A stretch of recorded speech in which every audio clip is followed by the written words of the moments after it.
How did you get to be a grandson to Pasheki? Grandpa said to my grandmother, no, leave, let her have the baby, we take care of the baby. What happened? Grandpa felt that Momo was so neutral. He was the head of the army. He had no political ambition. Every other had some political base. The whole thing started. But it has always been something in me, because when I left Heathrow, many of my friends thought that was the most stupid thing you could do. Because here you are being paid hundreds of thousands of pounds, why would you leave? I said, because I want to be my own boss. I remember. I've never been back since the funeral of my grandpa. So I came back and I asked a few friends. There was nothing. What? Well, yeah, Frico, even the internet now. Like what about startups? Waiting then, so we get SMEs. Already in 2014, the trajectory was that by 2030, Africa was going to have the largest working young population in the world. This is the JB Show, and it's your life by design. Welcome to the JB Podcast, your business by design, your life by design. We unleash business, we unleash careers, and your life. It's your life by design. 360, wherever you are, because actually, you're either, at any point in time, you're either working on your life, you're working on your career, or you're working on your business if you're an entrepreneur. So this show and this podcast is really about going 360 and look at those issues. Share the stories of people who've built, made an impact in the country, and maybe see what we could learn from them. And my guest today is Francis Stephen George. You could consider him one of the architects of Sierra Leone's entrepreneurship ecosystem. Built Innovation SL from scratch in 2017. Co-founded Innovation Axis, Freetown's first purpose-built incubation hub. Leads Gen Sierra Leone, this global entrepreneurship network Sierra Leone. Created the Dare to Aspire Women Speech Program and developed the Yagba Framework, which is one of the latest stuff that I've done. A problem strength assessment tool now shaping how African startups approach idea validation before committing to any resources. Mr. Francis Stevens George, FSG. Welcome to the show. Wow. Thank you very much. Welcome to the show. Let's talk about Francis. And how did you get the name Francis? Was it from any family member? Yeah. It was from my great grandfather. His name is Francis Alfonso Devino, and my grandmother's father, Pa Devino, and he was a DC, district commissioner, and that was my name. I was named after Pa Devino. So you got to be the grandson of Shaka Stevens, Shaka Probin Stevens. Yes, sir. First executive president of the Republic of Sierra Leone, and the many firsts that he had. How did you get to be a grandson to Pasheki? How did you get to be a grandson to Pasheki? How did my grandmother marry my grandpa, and how did they make my mother? Let's go. Yeah, my mother, Eme Bebel Muskuda, she is the fourth child. Uncle James, Uncle Antifa. Yeah, nice. She's the third child, and she was at FSSG, the school that was not far from home. And my father, he was a crewman from Kube, actually Granse Street, called Ose. And he was a musician. And him and Dr. Olo, every Saturday they were playing, he played the guitar. He was a very good guitarist. Apparently, a lot of the people who became good guitarists, his name was Sugar Namot, Shuge. And women were falling for... Who was that, your father? Yeah, that was my daddy. Your daddy, yes, was called Sugar Namot, Shuge. Sugar Namot. Yeah, and obviously the prize was, that time Grandpa had just become mayor of Freetown. He wasn't even prime minister yet. So things happened. My mother got pregnant. They tried to abort me at Dr. Lytle, the hospital I was born. That was the hospital they tried to. And Dr. Lytle came one evening and told my grandpa, he says, Shaki, da Peking, and Grandpa said to my grandmother, no, leave, let her have the baby, we take care of the baby.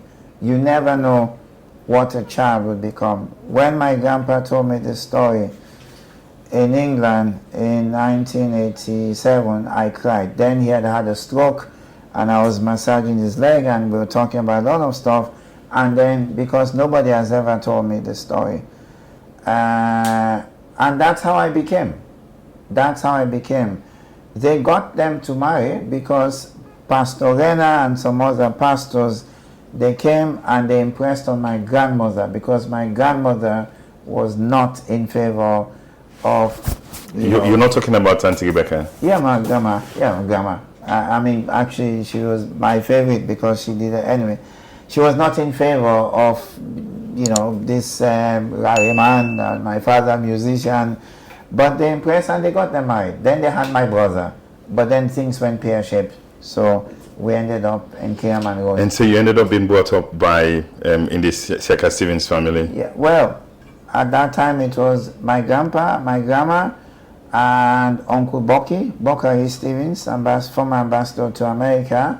He was staying with us. The wife, Auntie Musu, they were dating.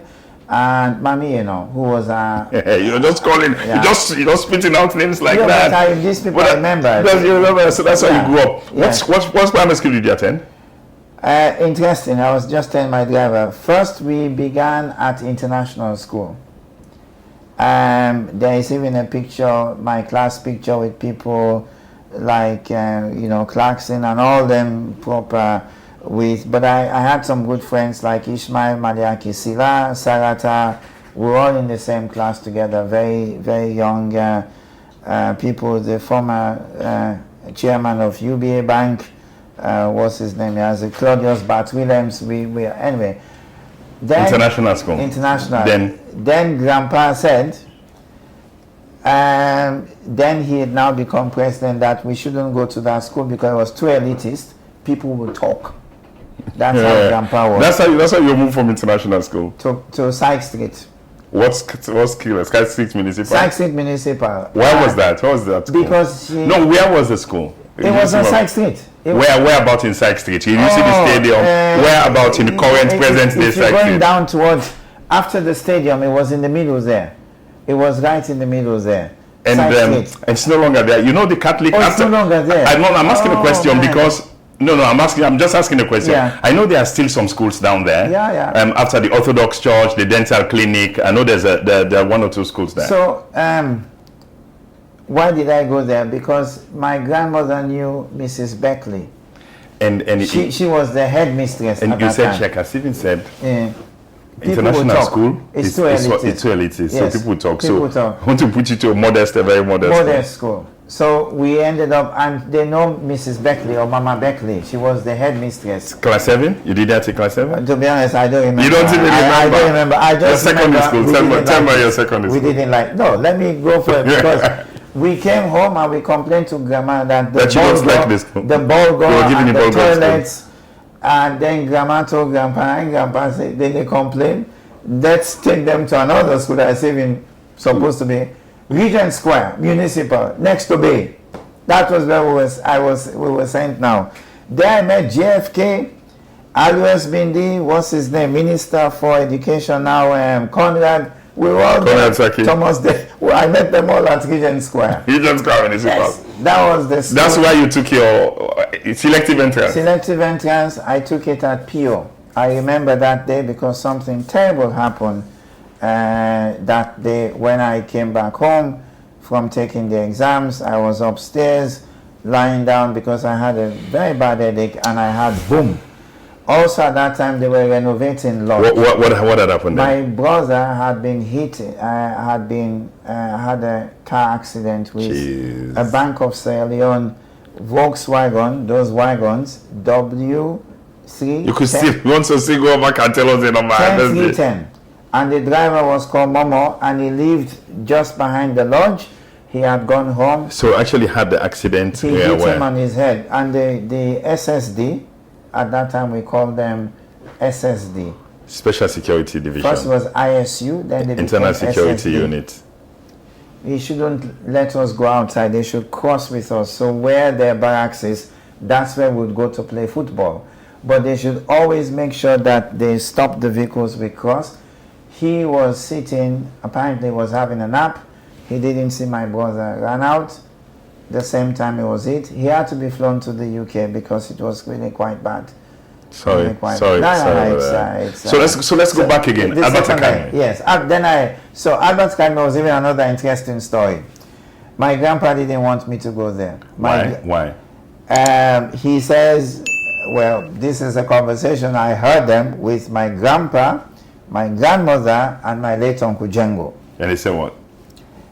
Then they smoked taffy at our school there.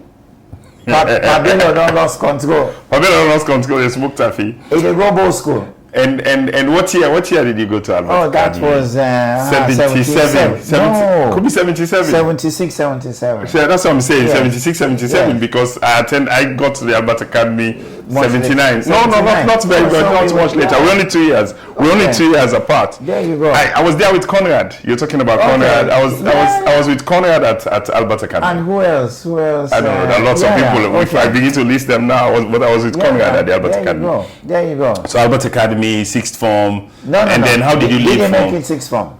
But So let's go. School, my grandmother said no. The grandpa, they go both school. And my grandpa refused to pay. And so how did you get to? Who paid your fees to get to the Albert? No, in the end he relented. He relented. And he's an old boy of the Albert Academy. Yeah, so I wonder how. To go there. And then I remember one morning he says, call Francis. He says, today is your the October something. Foundation, the October 4 Foundation Day. He said, I'm coming up there. He said, so when you see me, you can't shake me. I say, you go bluff to you party them. I just shook my. So he would drive up there. Actually, so imagine your grandfather is the president of the country, and it's and one thing I know in my mind, the presidency wasn't a very posh stuff where you had this long, division between. Pashaki would be going down to the beach to buy fish himself. No, we would drive together. Yeah, together. So it wasn't this thing that you now have today. Yes, my grandmother, we walked. So how big was it a deal? I don't think it was a big deal enough for him to come to the school.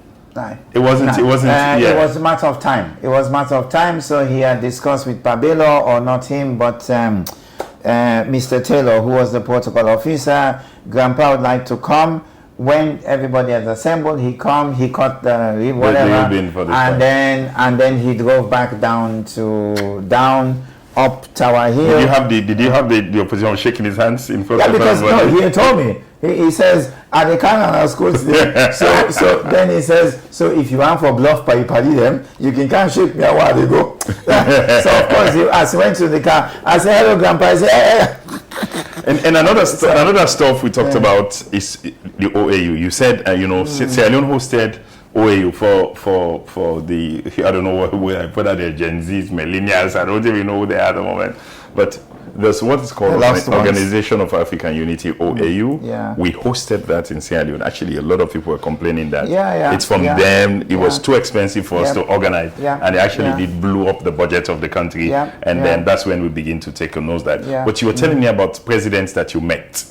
Yeah, I mean, but even before the OAU, when they came, for example, the very first experience we had with my brother was with Emperor Haile Selassie when he made a state visit to Sierra Leone, 73 or 4, if I remember correctly. That was about the time, 73. Yeah, Haile Selassie. And I remember very short, very white, in a child's high, lots of beard, and the uniform had so many medals. And then he says, I was told you have 2 grandchildren. Yeah, little boys, they're here. I bought a present for them, and they gave us 2 dogs, 2 little chihuahuas. And that's what it was. I remember this man, he was very short guy, and very white, Then we had Shehu Shagari, we had Hilalima, then Nyerere, and Kaunda. So let's just walk through those who can take for the benefit of these young ones who can remember. Hilalima was Ghana. Shehu Shagari was Nigerian president. Yeah. Who else you remember? You say Kereku was Benin. That was for OAU, but before the OAU. Then Nyerere was Julius Nyerere, Tanzania. You met him. Well, Zambia. Kenneth Kaunda. You met with Kaunda. Very close. Do you have photos? Do you have photos with these guys? You know, the one with Kaunda and Nyerere, they were singing at home. No. So we had lots of photos, but two things happened. We had a fire at Lodge, which most people don't know about. Yeah, I know. There was one incident that I know was a public fire, and it only burnt our side. My grandmother, bedroom. It didn't affect my grandfather, so we don't know. It was the wedding of one of my aunts. Okay, that's when it happened. Now. That was when it happened. Sorry about that. Now let's go. The other thing that happened is the guy who had all our pictures, because, for example, every independence, Grandpa would have a reception at Statehouse, and we'll be there. I mean, I have some of these pictures, you know, but these were the ones. Show me those photos. We'll share those photos with me. Share those photos. Now, again, so then when OAU, tell me about OAU. Yeah, the OAU conference. I mean, I was a young boy, but it was huge. Yeah, so I was one day. You said you had a badge as observer. Yeah, we came and then we were given observer. It was 14-year-old observer. How old were you then? You said you was 14, 15. 14, 15. Who cares? So we're observers, and then Grandpa had said that we should attend, sit in the and learn, because he was going to give us a quiz. I mean, so on Saturdays, so for example, there was some routine. When Grandpa came home, my brother and I, we had to go. He sat downstairs and chatted with my grandmother, and he went upstairs and he's singing. We go up to the bedroom. I had the right foot, my Alex had the left foot. We took off his shoes, took off his socks, and then he would loose the trousers, and we would both pull the trousers, huge, and then he would lie down and have a sleep. Those were the routines. Saturdays, we had to polish all the shoes, and then we had to recite all the capitals of Africa with the presidents. So it was, and then he gives us Newsweek and Economist, and of course we were 6, 7 years of age, so we just be like, and then we had to talk about the pictures, and then we say, yeah, this now Jimmy Carter, this now this. And these are presidents that he taken photos with. Usually, but also Newsweek, Time. Oh, yeah. The so magazines. From a very young age, we were. So OAU was like this big thing, because I remember we always wanted to go with him on OAU conferences, and he says not to picking business. So then he says, yeah, maybe 2 years I they make OAU now free tongue, so that we will jump, because we didn't understand OAU. And then we hosted we didn't know what. We just thought. So that was.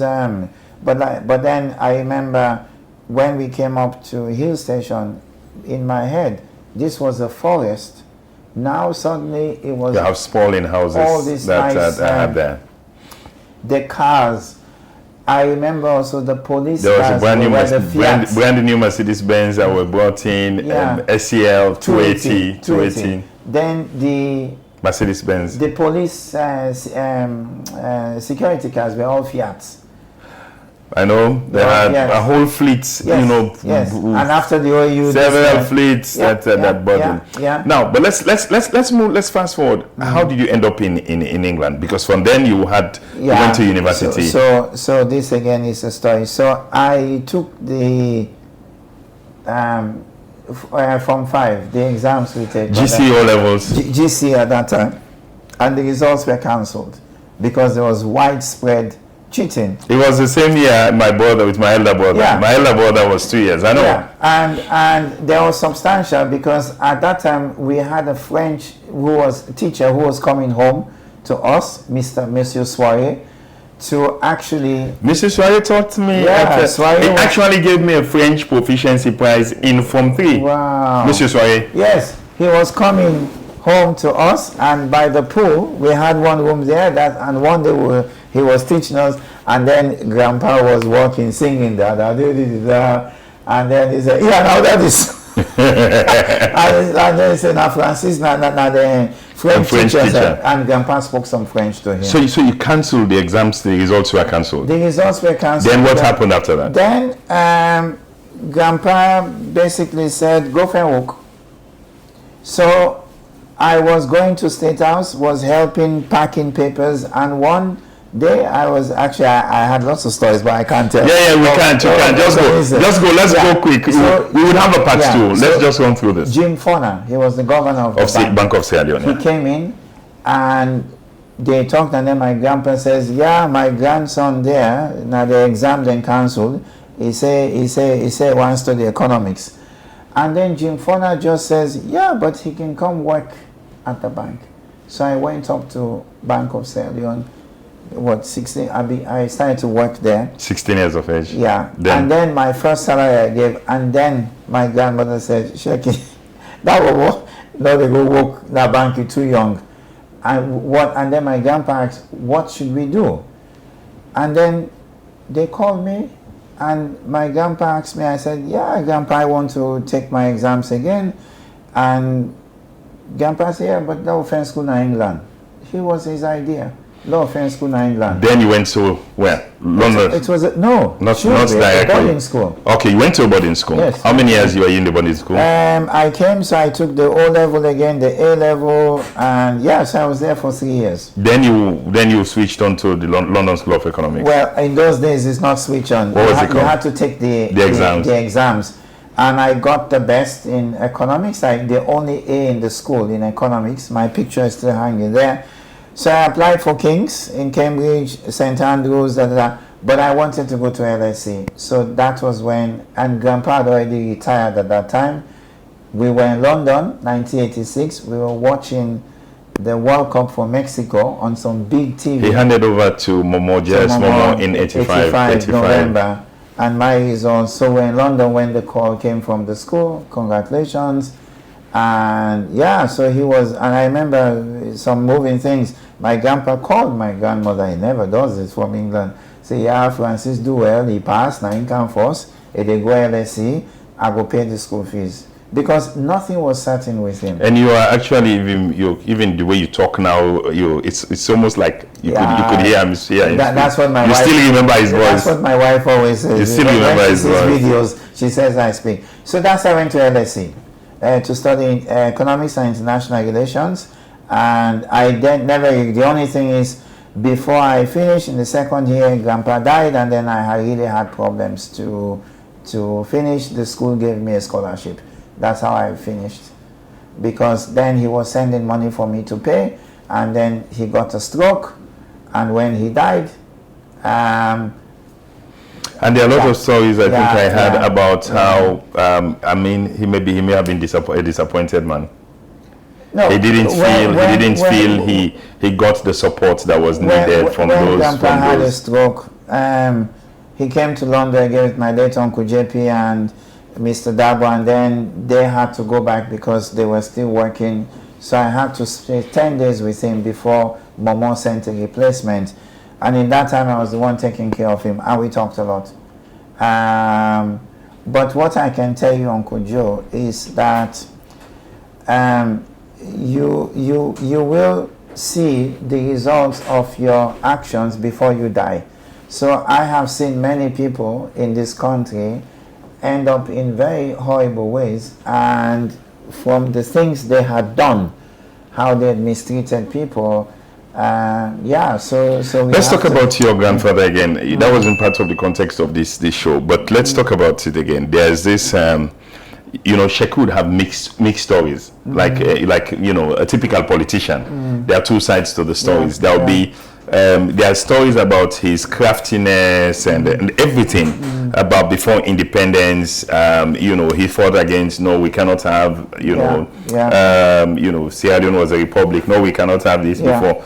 Then he got to power, and then he did the opposite of all of those stuff. Yeah. So there's a good side and a bad side, to his life and his story. If you would sum up your memory, because even as somebody's watching this now, they know. If you would sum up the story of your grandfather, Shaka Stevens, what would you say a balanced view would be of him as a grandson? Yeah, for many people know me, they've been very surprised in my openness to call out the excesses of my grandpa. They've also, admired that I have not really become political. I've stayed out of it. Having grown up with my grandfather and knowing him, one thing you need to know, he has been shaped by his childhood. My grandfather was a man who did not like easy way, or he despised people that basically felt they were elites. So because his whole childhood, and for example, some in my family may say I've been wicked man, the power wicked. I know him, he wasn't wicked. He was just a guy who didn't believe he should be handed something on a plate. In terms of politics, as a child, I saw people that came and said one thing and they went out and did another thing. We sat one night, somebody came, my grandfather asked him, I really say, you want to do this? He says no. 3 hours later, we're lying down, they came to kill us. Those kind of memories. Also, people that were trusted turned around. Third,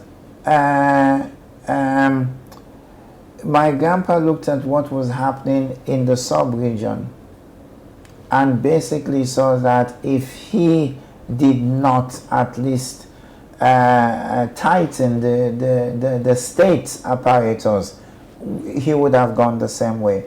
He shared the view with Shekutu. Okay. So if you ask me, what I remember of my grandpa was an incredibly practical man, very passionate about the country, down to us, always driven by what's best for the people. Sometimes I even used to think that maybe he should have been a bit more sophisticated, to be honest, because I thought he reduced things too much to take the IMF conditionalities. All he saw was the suffering. He didn't see the other side of things. The other side. Is it part of it the limit? I heard he had limited education. Oh, no. It didn't have anything to do with that. No, it didn't. I think it had a lot to do, again, with the childhood. But there's this stuff about outside the entire counter they made it. There's a lot that your grandfather. It's sad that this is not what the show was supposed to be. No, but now that you have the opportunity to be seated there, they said Sheki outside the entire counter it's that he had a lot of other stuff. How he dealt with SI Koma, and I know this is not a politics bit that we're going to do, but anyway, maybe we could come back. We could come back sometime in the future and just run through. But Shaka Stevens. Yes, there is also, unfortunately, but also I feel I believe my uncles. I love them to bits. They're both dead now, Uncle JP and Uncle Django, who were head of the family. I think they could have done more to tell the story of my grandpa. All we had was his autobiography, which I have republished in 2 bits. I think 80% of Sierra Leoneans don't know who Siaka, and that's really a sad indictment on us, because if we don't know the history of those leaders, all we know is all the bad stuff. But UU building, Siaka Stevens Stadium, most of the infrastructure, the China today, the recognition of China, that was a bold move. Only 2 presidents in Africa, Nyerere and Siaka Stevens, did that. And they were ostracized by the US and most of the West for supporting China. Look where it has got us today. You can talk of the social cohesion of this country. So, but most people don't know this. Now, so let's talk about the story about how your grandfather Pashaki, bypassed Esaikoma and Sieka Matelo to get Momo, and this thought around was for his protection, that he trusted more in his own safety in the hands of JS Momo than he would have Yagba Setani. They would call SI Kroma Yagba Setani. Yeah. But what was, as far as you're concerned, what did you know was the factor? Okay, so I wasn't here. I was already in England, but I remember Grandpa came to visit in the UK. Then he was still president at that time, 86. Just before he and then 85 or 84. Grandpa came to 84 because I came down from school, and Grandpa already was saying, I don't tire this work not to for a young man. So I'm thinking of resigning. So if you're not studying at school, blah, blah, blah. So then I could overheard conversations with a certain person. I don't think I want to name him, but he was a very powerful economic figure. You probably know who I'm talking about. Because upstairs, and it was felt that SI wasn't in good health. But from what I know, also was that it wasn't to protect, because look what happened. Grandpa felt that Momo was so neutral. He was the head of the army. He had no political ambition. Every other had some political base. And he did not feel comfortable. Well, first of all, in addition to the health, the best person would have been somebody that basically had no political, was just a guy. He would rally everybody. Remember also, this was a time when the one-party state was becoming under increasingly scrutiny from people. So again, my grandpa knew it was going to be dismantled, but what he wanted was the architect of that dismantling would be somebody that had no political, that people would rally around. Everything turned out to be completely the opposite. Momo turned out to be, he was a very cynical politician. In a way, he also became a bit more too tribalistic. In a way, he created, isolating people like Mina and all this. So it was meant with good intention. It wasn't meant to protect him. Momo turned on Grandpa. He turned on him. He wanted Bombay, Kamara, to go and arrest my grandpa up in Juba.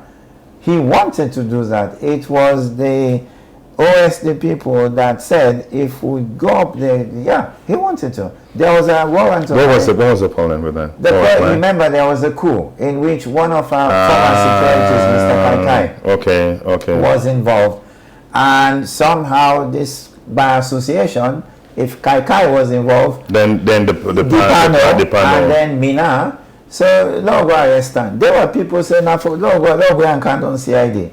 And Grandpa was getting ready to go to England. The visa was cancelled. I have seen the passport. The visa had been issued. Mr. Dabo had gone to take the visa. They called him, bring the passport from Statehouse, and it was struck, cancelled.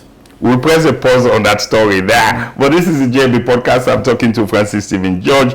The first bit is all about his early life and his grandfather, Shaka Stevens. Some of you may not know, but Shaka Stevens was post-independence, first executive president. He was the first executive president of Sierra Leone. And what an experience to have been, to grow up in the house of a president. The presidency wasn't as posh and high profile as it is now, but it was still something. Now let's move on. You spent some time in LSE. That's when you met with your wife. Yeah. And then undergraduate studies. Then you eloped to Norway. Not quite. I actually came back to Sierra Leone. How long did you keep? 6-7 months. And then 6-7 months. You came with her? Yeah, we came together. You came together? In 1990. Well, I graduated in 89. I worked for West Africa magazine a bit. Then I came because my uncles, they said, yeah, come. And then I left after 7 months. Then you went to Norway? London and then to Norway. Then what happened in Norway? You were doing, how did you get onto, I know economics and entrepreneurship, but how did you get to real entrepreneurship? So when I came to Norway, I decided to take an MBA. Okay. So I took an MBA from the Norwegian School of Management at that time. And by the time I was graduating, my Norwegian professor says that the largest Norwegian company had asked him to give names of the top MBA students, and if I minded, I said, what's this company? He said, it's in oil and gas. I said, yes. I ended up working for the largest Norwegian company. And in that time, it was in the agri division, the fertilizer division. So again, very privileged to travel around the world. Lived in Paris, in Brazil. But then I began to see a lot of entrepreneurs who were our agents, making lots of money. I also saw, farmers, we would have events. But it really didn't. The only thing I can tell you, Uncle Joe, is that the more I stayed in the company, after 3-4 years, the more I began to realize I am not able to be myself in an organizational structure. I wanted to do things new all the time. I wanted to create, I was lucky in the beginning. I was part of a system. We redesigned the whole ARP system of the company. So I was able to really show my creativity there. But as time goes on, it became standard operating procedures, SOPs, and that began to stifle me. It then coincided in 1999, 2000 with the dot-com thing, so I just left. So that was how the entrepreneurship. So how did it manifest after that? After that, I came back to Oslo and I met a friend of mine, Runa, and he says, we actually met in the street. He said, what are you doing? I said, yeah, I want to do this internet thing, man. So I've set up a small company. And he says, yeah, join me. I'm making websites. I went. We started to make websites, selling websites, and that was how the whole thing started. But it has always been something in me, because when I left Heathrow, many of my friends thought that was the most stupid thing you could do, because here you are being paid hundreds of £1,000s, why would you leave? I said, because I want to be my own boss, I remember, and I haven't looked back. So that was how it started. And in a way, we made the websites. Then I saw this, so I began to write articles. And somebody from the IFC picked up one article, and then they sent me an email. They would like to talk to me. I was like, is this a joke? They wanted to invite me to Ghana to take part in IFC and present my thoughts on how the internet can accelerate business growth in Africa. I told them, listen, I'm just some little black Norwegian guy. I said, no. Because we've seen your presentation. So I came. The lady was called Madame Eva Bakoni. She was the head of the private sector. The guy on the ground was a Mr. Tidian Traore, who happened to have worked for my grandpa in the Mano River Union. They had about 50 businesses in a place called Swedru, and I did my stuff on e-commerce and e-business. Really, just from reading. In we're outside in a place called Swedru, in a hotel. I finished, and the lady said, this is excellent. Many of the businesses are asking if we could retain you as a consultant. It was an unit called AMSCO, the African Management Services Company. Their job was to recruit Africans in diaspora to work in businesses the IFC has invested in order to, because normally it's an expatriate, they want 3 years, there should be an African. Doesn't need to be a Ghanaian, but it should be an African. So I met people from Kenya, one of my very good friends, Mr. Munari, and they were being trained by the European to take over. I came in now as the person. I had about 12 businesses that basically I had to be working with them on developing e-business strategy, including 4 hotels. From Ghana? From Ghana. Okay. So, and I was based in Jimpa. So I would come to Ghana every 3 months and stay there for about 2 months, 8 weeks, providing. Then I had 20 students from Legon, and some of them are still posting things on Facebook the things I taught them, they got their first job. I have pictures, you know. Now, so then you went back to Norway. Well, I was going back and forth. Yeah, back and forth. How did coming back to Sierra Leone?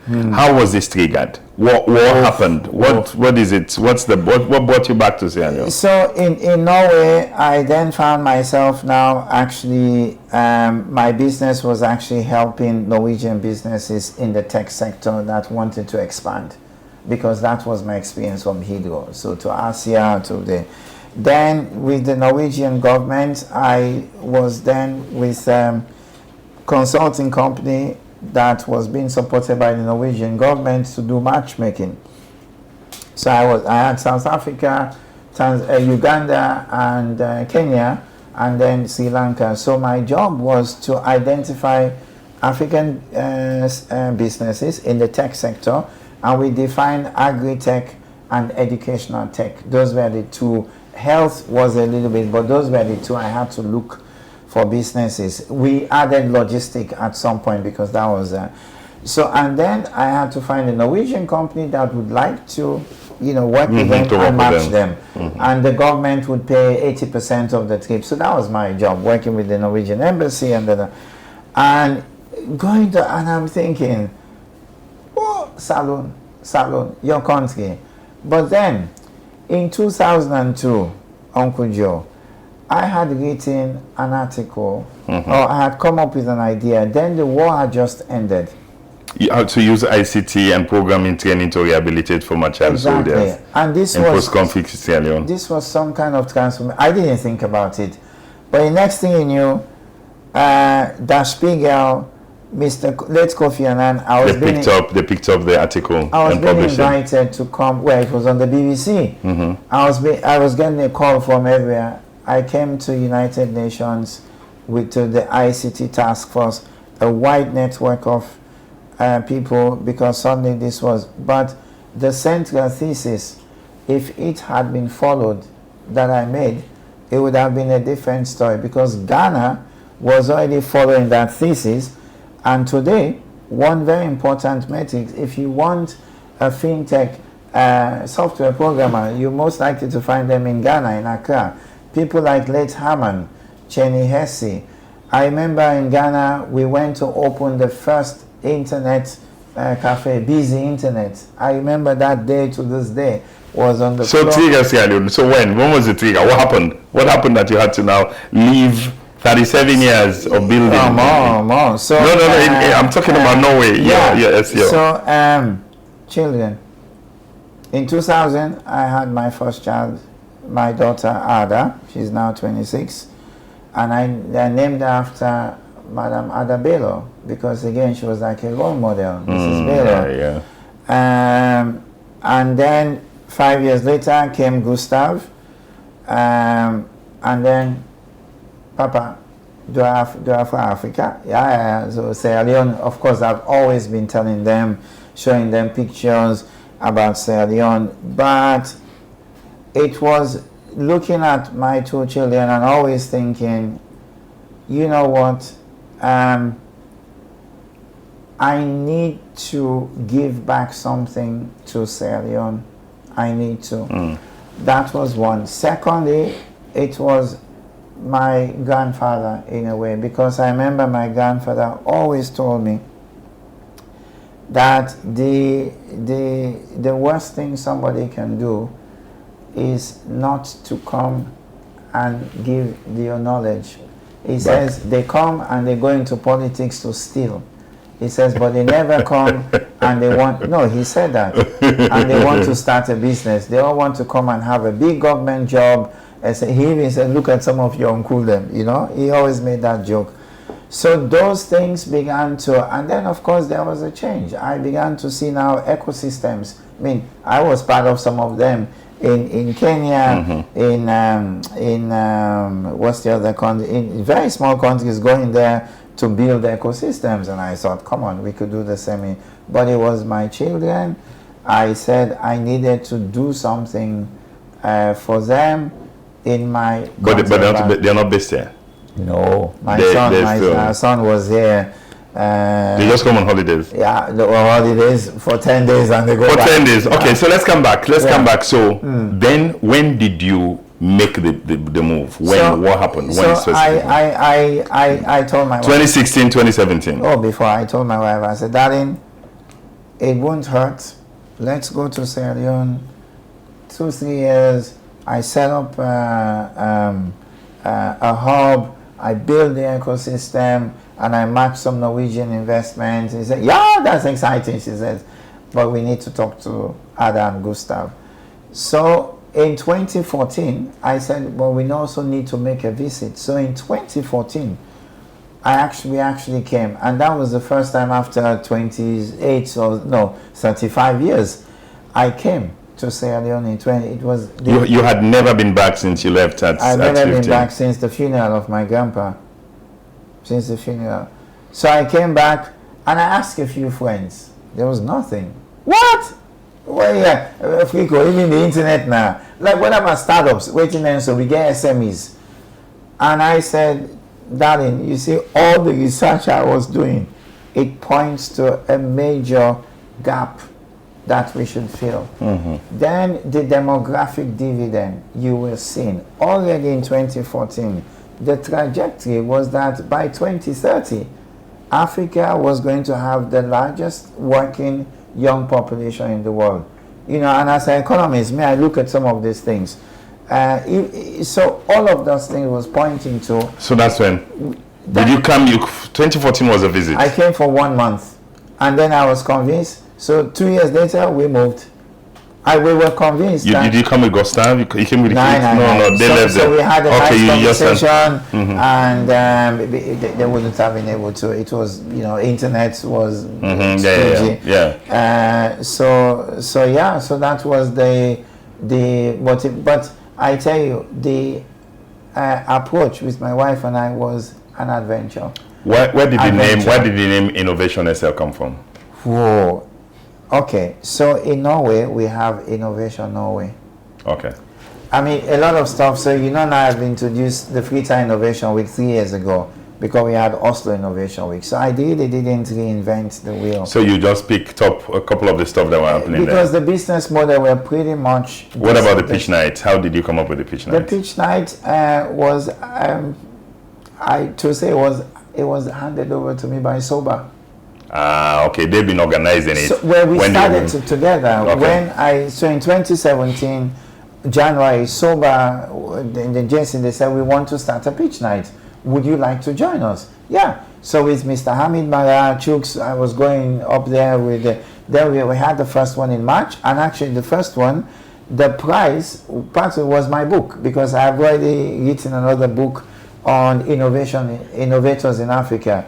I interviewed, again, before I came, I had something called Innovation Africa. I was pulling a lot of news on innovation and just publishing it. Before that, I started the first network for doctors called West African Doctors Network, and which was hugely successful. Then I had an e-commerce platform.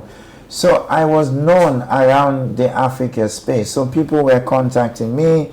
A guy in Burundi called Henry Nyankunda, Ared, A-R-E-D, he wrote to me, says he's thinking of moving back to Burundi. He wanted to start this kiosk, charging kiosk. Let me advise him. I did.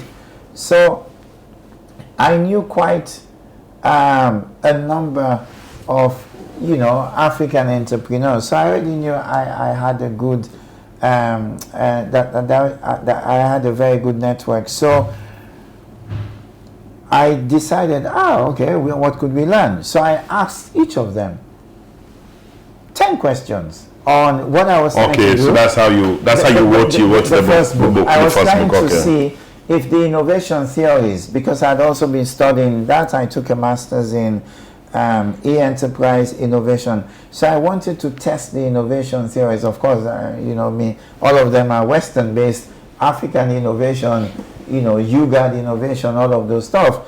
But the role of mothers really was astonishing in these guys. Yes. Tell me about that. So you were saying... all of them, it was the mother somehow that had been the spur for them to innovate. They saw their mother suffering. Okay. I see where the story is coming from. So that's what drove all of those in that first book. A lot, and it's really awful to say, but it's like the fathers was absent.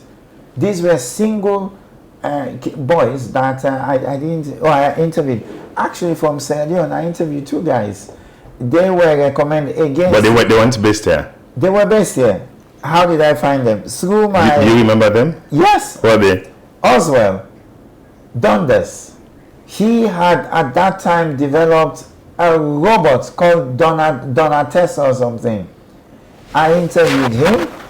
I found, because through innovationafrica.org, an Italian guy we've been exchanging. He says he's working with a guy called Peter Lansana in McKinney, and when I write the book, he recommended Abdul Karim Kamara and Oswald. Abdul Karim Kamara, he was one of the very first doing plastic recycling in McKinney. Oswald had built a robot. I interviewed them for that book. Anyway, so that was so I gave that book as a prize for the first. So that's how the pitch night took off. It started. Then March, April. In May, I left to go back to Norway because we only said to the kids we're going to come in for 5 months and we're going back. So we came in December 2016. In May, tickets were already booked. We're going to celebrate the National Day, and we left.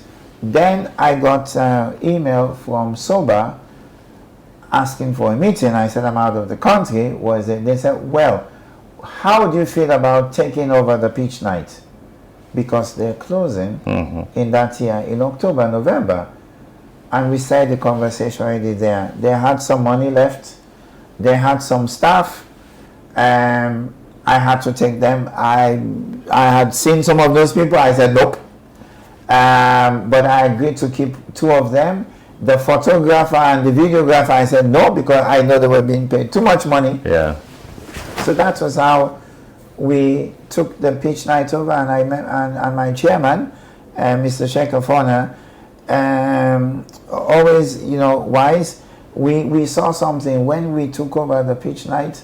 All the experts all disappeared, all. And then we thought, okay, this is going to die. I said, no, it's not going to die. I am going to, because it was a black and white. You sustained it. Yeah, we changed the model. It was post-revenue. I said, no, pre-revenue. It's open, because post-revenue, already you were limiting. I said pre-revenue ideas, and then the money finished. After one, they left, I think, 20 million at that time. First event was 11. There was not even enough. It finished. I was... You're talking about Leons, right? Leons. Not dollars. No. Every time I said we're not going to stop. So I was paying for the pitch night 6 million Leons. Every event. I would transfer the money by West, because I was taking money from Norway Western Union to myself, and then I go pick it up at the gas station in a place called SS Camp, because it's nearer, and I have all those receipts, and I'll take the 6,000. We pay Hannah, the coffee girl. We paid for the venue. We bought the drinks, until maybe 3 months later I got the first sponsorship from Brewery. But for like 6 months, it was my money paying for that, just to keep it going. And then we got the first with Brewery. I remember they came with half, 3,000, but what they came with was drinks.